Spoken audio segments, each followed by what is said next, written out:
ئەو وەختە ئەوەی کە هەموو هەدەفی موچەبی و پارەبی بۆ فەرموو بچی بخۆی چ بڕیارێکەدا لەگەڵ ئەوان ئەوانەی کە کەرامەت و ئێرادەیان لامەبەستە و پاراستنی مێژووی پڕسەروەری شەهیدانی کورد و کوردستانیان لامەبەستە ئەوانیش بڕیاری خۆنات.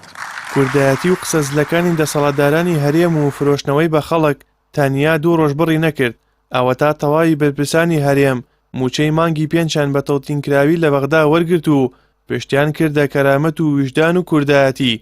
سپاس و گیرفانی بەتاڵیشان وەک جەژنانە بۆ میلەت بەجێهێشت. واز لەو مەرحەلەیە بێنین کە ئەبێ هەموو شتێکە لەسەر مەعاش بژین و بە مەعاش بژین. بەرپرسانی پارتی و یەکێتی کە دەیان ساڵە لەسەر شان و پشتی میلەت خۆیان تێر دەکەن و سەروەت و سامانیان بۆ دایانەوەی دوای خۆشیان بەجێهێشتووە بێشەرمانە موچە لە بەغداد وەردەگرن بەڵام تەنها سپاس و کەرامەت بۆ خەڵک بەڕاوا دەبینن. لە ناو حکوومەتی عێراق و دامەزراوەکانیدا سەدان بەرپرس و موچەخۆری مفتی پارتی و یەکێتی هەیە کە پێک دێن لە سەرۆکۆماری ئێستای عێراق و سیانی پێشتر 4 وەزیری کورد لە حکوومەتەکەی سوودانی چەندین بەرپرسی پلە نزمتر لە ئەندامانی کارگێڕی و وەزارەت و بەڕێوەبەرایەتی و دامەزراوە فیدراڵیەکان لەگەڵ 7 ئەندامی ئەنجومەنی نوێنەران و سەدانی دیکەی خانەنشینکراوی خولەکانی پێشوو لەگەڵ 5 ئەندامی خانەنشینکراوی ئەنجومەنی حکوم. ئەمانە هەمویان موچەکانیان لە ڕێگەی تەوتینەوە هەموو مانگێک لە کاتی خۆیدا وەردەگرن. ئەم بەرپرسانی پارتی و یەکێتی کە دێنە سەر شاشە بۆ خودوکەدان و جوڵاندنی هەست و سۆزی خەڵکی لەبەری چارەسەری ڕیشەیی قەیرانی وزە و داهات و دارایی لەگەڵ عێراق کوردبوون بە خەڵک دەفرۆشنەوە و هەر کەسێکیش ڕێخنەیەکیان ئاڕاستە بکات بە عێراقچێتی و چاوێکی دوژمنانە سەیری دەکەن. بەڵام لە بیریان چووە خۆیان لە عێراق سەدان پۆست و ئیمتیازاتیان وەرگرتووە و موچەش لەوان وەردەگرن. لەگەڵ ئەوەی ئەم سپایە لە موچەخۆری کورد لە عێراق ئامادەنین دەست لە موچەکانیان هەڵبگرن هیچ ڕۆڵێکیشان نەبووە لە چارەسەرکردنی کێشە کەڵەکەبووەکانی کورد لە بەغداد. چالاکێکی مەدەنیش ڕایگەیاندووە لەسەر ئەرکی خۆی 30 پاسیان بۆ دابین دەکات تا لە بەغداد پێی بکشێنەوە یان لە هەرێمەوە بدەن بەسەر بەغداددا.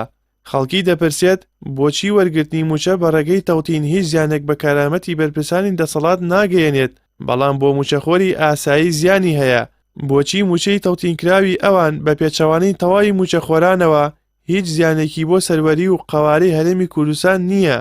خەڵکی دەڵێن با چەند ساڵێک ئەوان بێموچە بن یان دەست لە موچە مۆڵکراوەکانی بەغداد هەڵگرن و کەرامەت و سپاس بۆ ئەوان بێت و موچەش بۆ موچەخۆرانی ئاسایی. بەپێی ئەو هەڕەشانەی چەند ڕۆژێکە دەسەڵاتداران ڕوو بە بەغداد دەری دەبڕن دەبوو تا ئەو کاتەی موچەی تەواوی موچەخۆرانی هەرێم ڕەوانە دەکرا و کێشەکەیان چارەسەر دەکرد وەرگرتنی موچەی خۆیان لە بەغداد هەڵپەسێرن. بەڵام نەک ئەوە ناکەن بەڵکو لە ڕێگەی بەیاننامەوە خەریکی وەڵام و وەڵامکارین و هیچ ڕێگا چارەسەرێکیشان بۆ بەڕێوەبردنی حکوومەتێکی تەندروست پێ نییە. لە سایی ئەم دەسەڵاتەوە 11 ساڵە بە موچەخۆران دەوتێت خۆڕاگر بن لە کاتێکدا تاکە سەرچاوی بژێوی ئەوان موچەکانیانە بەڵام دەسەڵات ناوێت خۆی خۆڕاگر بێت لەسەر نەکردنی دزی و گەندەڵی و شاردنەوەی داهات و کەمکردنەوەی باج و ڕوسومات و ئەو بارگیرانەی ڕۆژانە دەیخەنە سەر شانی هاوڵاتیان.